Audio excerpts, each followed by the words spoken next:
Hey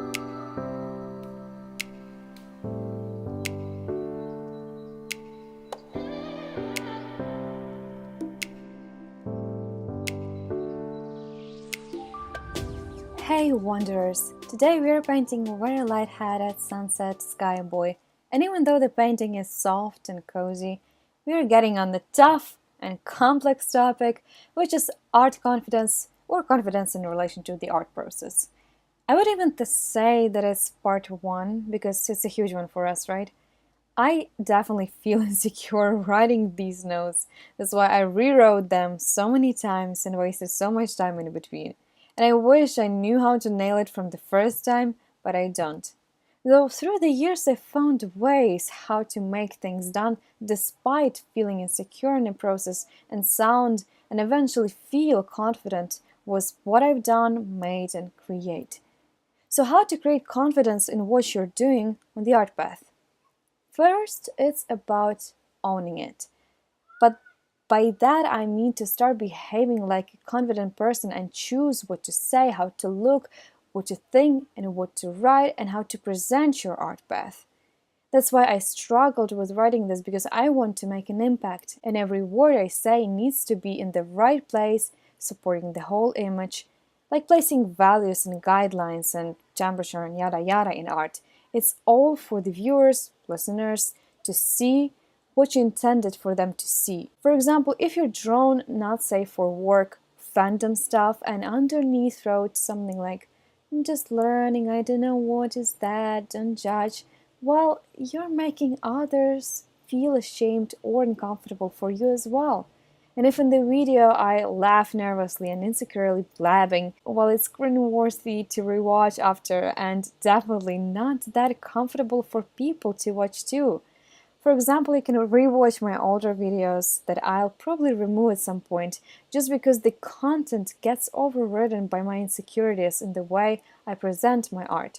So if it may help you, my way to build confidence when I was younger was to mimic behavior of my heroes, thinking what would they do, how would they behave, and how would they present their work. Bet that Robert Downey won't say that, yeah, I'm just learning how to act. No!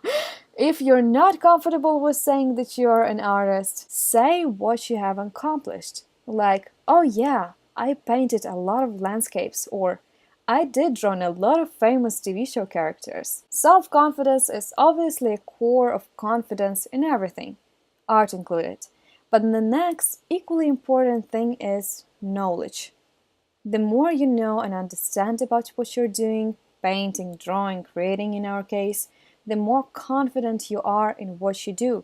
So knowledge is the key. Point number 3. Am I learning the right things? This is one of the hardest questions I ask myself all the time.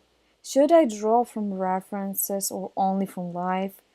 Should I maybe participate in monthly challenge or just focus on studying color theory?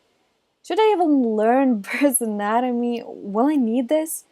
And the answer is, what do you want?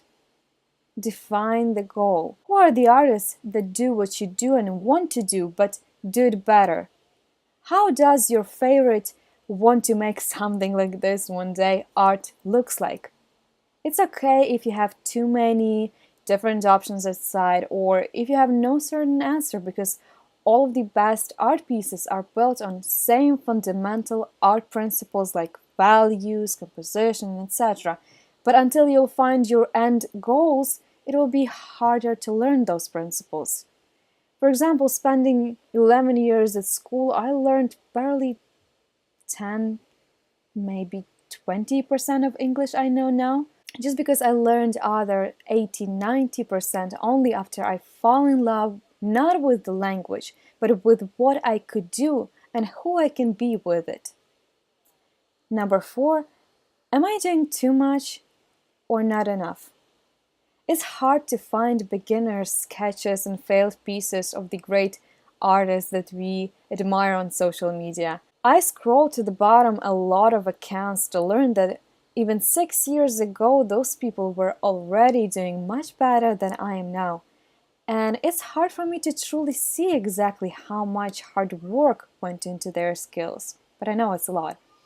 So how many sketchbooks and paper stocks did they fill in? Am I doing not enough, or am I doing too much but not what I should do? The answer I came up to is a bit of both.